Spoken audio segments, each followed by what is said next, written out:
Real file की आज की खास पेशकश में आज की कहानी है बिहार के एक गांव की। रात का सन्नाटा हो या दिन का शोरगुल, गुनाह करने वालों को कोई फर्क नहीं पड़ता। उनकी नज़रों में बस सिर्फ और सिर्फ शिकार होता है।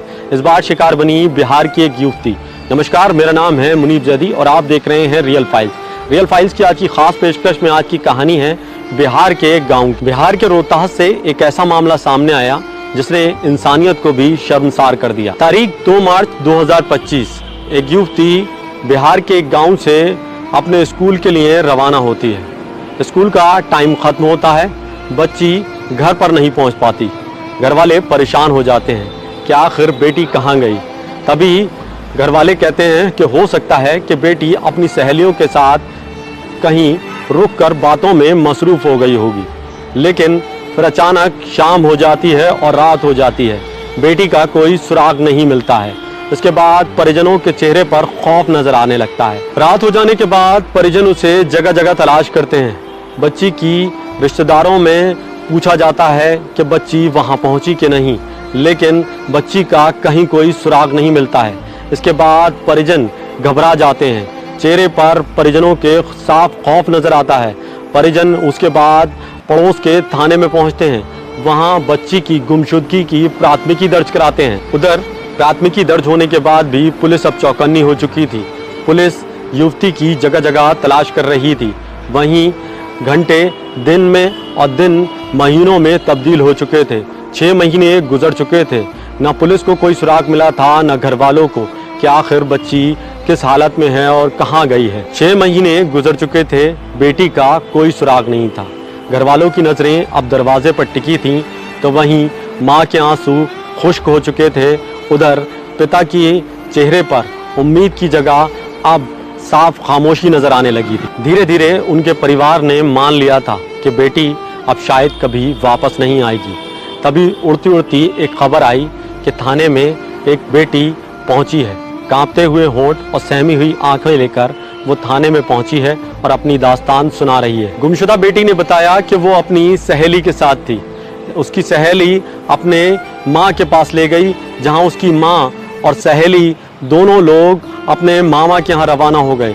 वहां ले जाकर उसकी माँ ने कहा कि वहां जाकर तुम लोग आपस में पढ़ाई करना, वहां तुम्हारी पढ़ाई अच्छी हो जाएगी। गुमशुदा युवती अब सहेली और उसकी माँ पर भरोसा कर चुकी थी। सहेली की माँ ने पहले युवती को नौहट्टा गांव, उसके बाद केलाडाह गांव लेकर रवाना हुई। लेकिन बच्ची को नहीं पता था कि वो किस जाल में फंस चुकी है। लड़की को अब नहीं पता था कि उसके साथ क्या होने वाला है। अचानक से एक भीड़ भाड़ वाले इलाके में लड़की के साथ कुछ ऐसा हुआ जिसने उसकी किस्मत को बदल दिया। लड़की को नहीं पता था कि उसके साथ अब आगे क्या होने वाला है। लड़की का अब सौदा हो चुका था, जिसकी खरीदार थी रजिया खातून।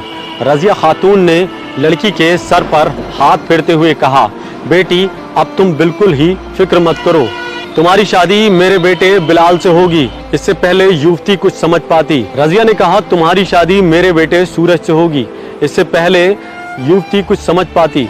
रजिया ने अपने दोनों बेटे बिलाल और सूरज को बुलाया, जिसके बाद दोनों आकर वहीं खड़े हो गए। सूरज ने युवती का हाथ पकड़ा, रजिया उसको लेकर चल दी। लेकिन ये असली खेल नहीं था। असली खेल तो अब शुरू होने वाला था। सूरज युवती का हाथ पकड़ता है और कहता है कि तुम सिर्फ मेरी हो, मैं तुम्हें छोड़कर कभी नहीं जाऊंगा। युवती सूरज का चेहरा देखने लगती है। मीठे मीठे वादे करता है सूरज और आपस में दोनों गले मिल जाते हैं। उसके बाद युवती भी हैरान व परेशान थी कि क्या सच में सूरज मुझसे इतना ही प्यार करता है जितना सूरज मुझे बता रहा है। बच्ची नादान थी और मासूम थी। सूरज की उस प्यार भरी और मीठी बातों में वो फिसल चुकी थी। अब वो पूरी तरह से सोचने लगी थी कि सूरज उससे प्यार करने लगा है। लेकिन सूरज और उसके परिवार का असल धंधा देह व्यापार था।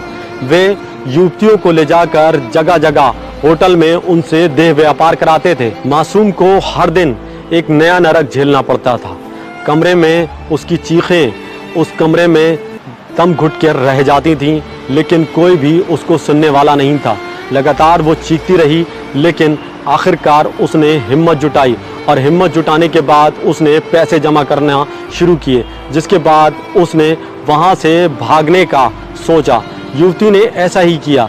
युवती ने पैसे जमा करने के बाद वहां से किसी तरह फरार होने की कोशिश की, जिसके बाद वो सफल भी हुई और उसके बाद सीधे उसने अपने गांव की बस पकड़ी और थाने पहुंची। मासूम अब उस नरक से बाहर आ चुकी थी। इस दौरान वो थाने पहुंची, कांपते हुए होठों से कहती है, साहब मुझे बचा लीजिए, मेरी जिंदगी बर्बाद हो रही है, वो लोग मुझे मार देंगे। लड़की का बयान सुनकर पुलिस भी दंग रह जाती है। लड़की की बताई जगह पर पुलिस छापेमारी करती है। एएसआई सुबोध कुमार टीम बनाते हैं और छापेमारी करते हैं, जिसके बाद उन लोगों को गिरफ्तार किया जाता है।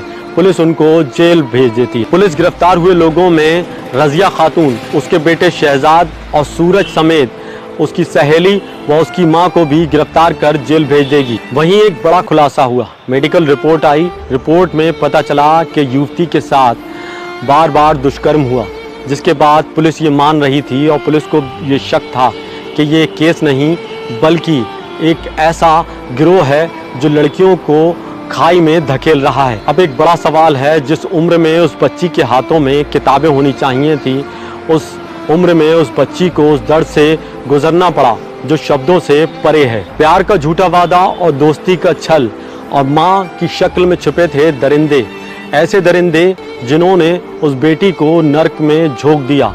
वहीं अब सवाल ये उठता है, क्या ऐसी ही बच्चियां इन गिरोह का शिकार होती रहेंगी, जिससे ये लोग मासूम जिंदगियां बर्बाद करते रहेंगे। इस कहानी का उद्देश्य किसी के दिल को ठेस पहुंचाना नहीं बल्कि लोगों को जागरूक करना है। इसलिए सतर्क रहें, सावधान रहें।